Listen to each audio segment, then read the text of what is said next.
A partir disto, começamos a perceber que a sexualidade é esse doce mistério da alma humana. Muita gente imagina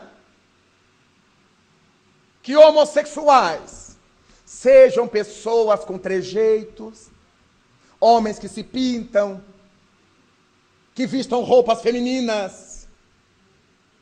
Esses já são transformistas, já são drags. A homossexualidade é uma realidade psicológica. Ao longo do mundo, nos 42 países que tive a alegria de conhecer, tenho encontrado homossexuais que, se nós os olharmos, nunca diremos. Eles me dizem, imaginando cometer um grande pecado, pelo que sentem. Não são pederastas obrigatoriamente, não são lésbicas obrigatoriamente, mas têm o pendor de se apaixonar por outras criaturas da mesma morfologia. Homens enormes, maciços, fortes, malhados, sarados, bigodudos, barbudos, não escapa, porque o conflito não é da forma, é da mente. Mulheres finas, misses, lindas, femininas, carregando o conflito por dentro. Homens casados, pais de família. Mulheres casadas, mães de família, carregando essa marca, que não seria nenhum problema se a sociedade hipócrita e alienada não quisesse apedrejar, e se os homossexuais não quisessem se exibir no processo da prostituição, porque é um fenômeno da alma humana. É por isso que todo adolescente sofre esse intercurso na mudança da fase infantil para a fase adolescente propriamente dita. Quando o timo emurchece e a pineal começa a funcionar, as gônadas amadurecem e a menina passa a sofrer a primeira menstruação, a menarca, e os meninos começam a ter as famosas poluições noturnas. Ali começam os conflitos da identidade sexual. Os meninos adoram estar junto com as meninas, assimilam muitas coisas dela, os trejeitos, os jeitos, as maneiras, gostam de estar com elas e vivem o conflito. Será que eu sou igual a elas? Ou eu gosto de estar com elas exatamente por causa da polaridade diferente? As meninas convivendo com os coleguinhas rapazes, jogam bola, brincam de gude e vivem o conflito. Será que eu gosto deles porque eles me reforçam a própria identidade ou porque eu desejo ser como eles são?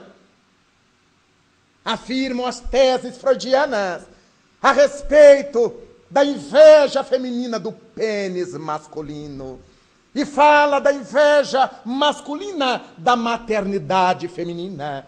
Em verdade, todos nós vivemos esse processo de invejas recíprocos, exatamente porque já vivemos uma coisa e outra.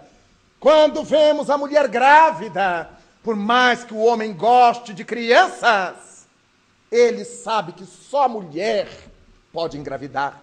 Mas lá no inconsciente, ele diz, é boba, eu também posso. Não pode agora, mas já pôde um dia. A mulher olha o homem, todo espada, todo brilhante, e ela dirá consigo, lá no inconsciente, eu também sou, eu também posso, e eu também fui.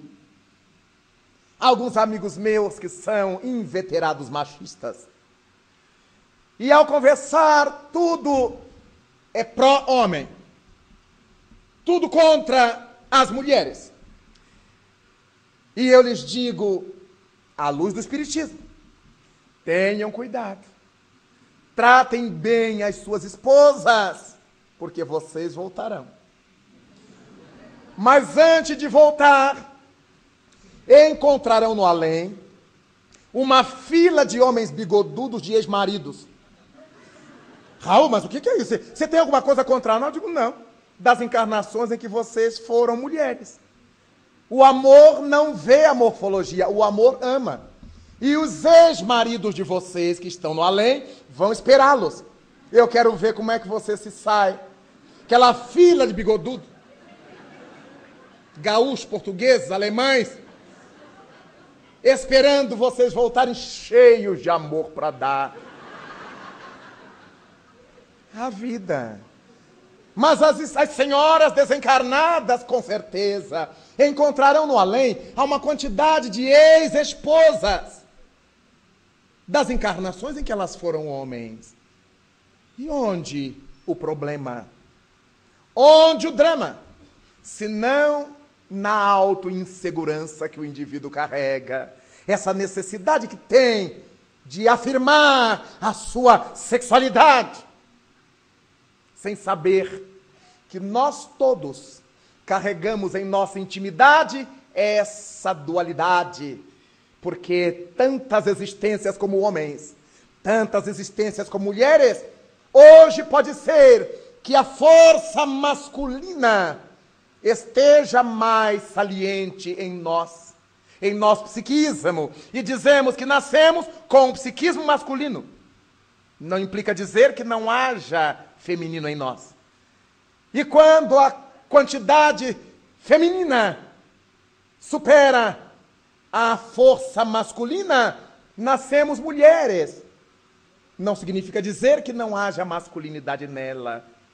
Ao olharmos Jesus, espírito angélico, não era nem homem nem mulher. Abraçava as crianças à beira do lago. Deixai que venham a mim os pequeninos, com a ternura maternal, com a ternura de uma mãe, não as impeçais. Mas olhava aquelas criaturas que pulavam de galho em galho, que se mimetizavam, e afirmava: raça de víboras, até quando terei que suportar-vos? A atitude peremptória masculina de não suportar a hediondez dos caracteres. Era Jesus um espírito portador dessa bagagem, por isso, egresso das experiências humanas.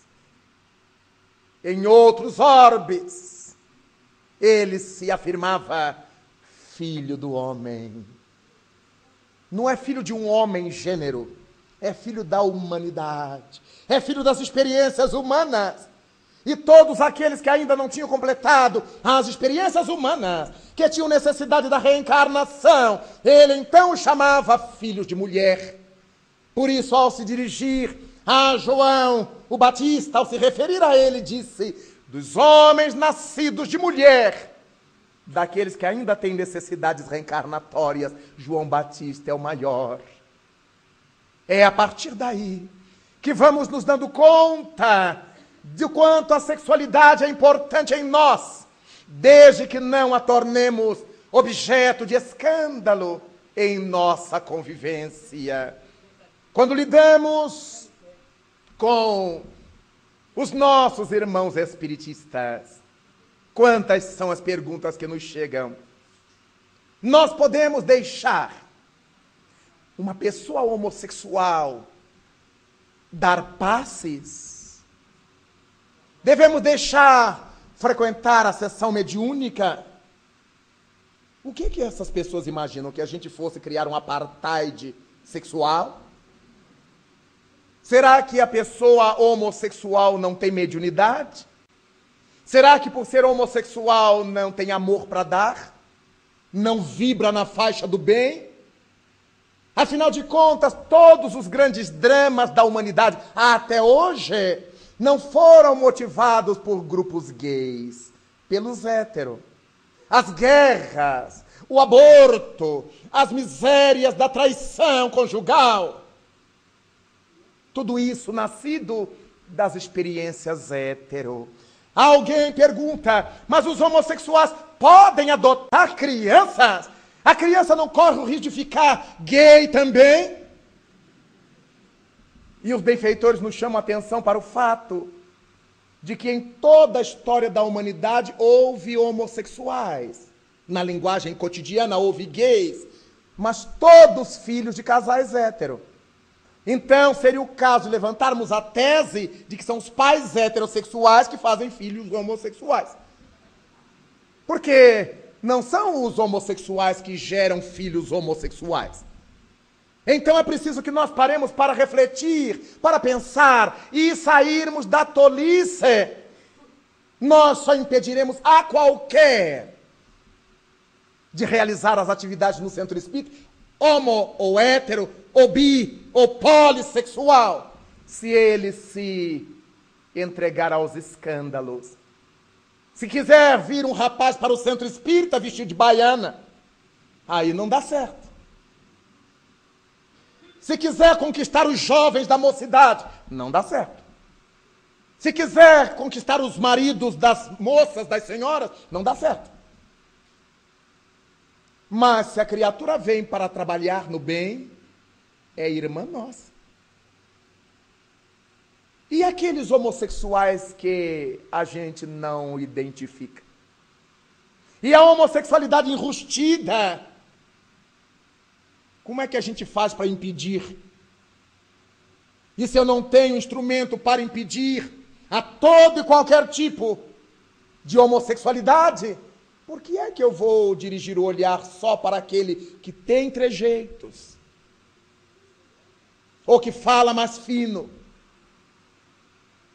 Quando conhecemos tantos que falam pesado, com voz grossa, que tem pelo nos braços, braços fortes. Porque a questão da sexualidade não é biológica. Os nossos órgãos genitais não geram o sexo. Eles são submetidos ao sexo que está na mente. É por isso que pessoas maduras, entradas em idade, quando os órgãos já não funcionam, nem por isso se lhes desaparece da mente essa tortura sexual, esses desejos do sexo, porque a sexualidade é essa presença de Deus em nossa intimidade. Esteja o nosso corpo apto a efetuar ou não. Os nossos órgãos são órgãos efetores. Eles efetuam o que a mente lhes manda fazer. A sexualidade está presente na alma.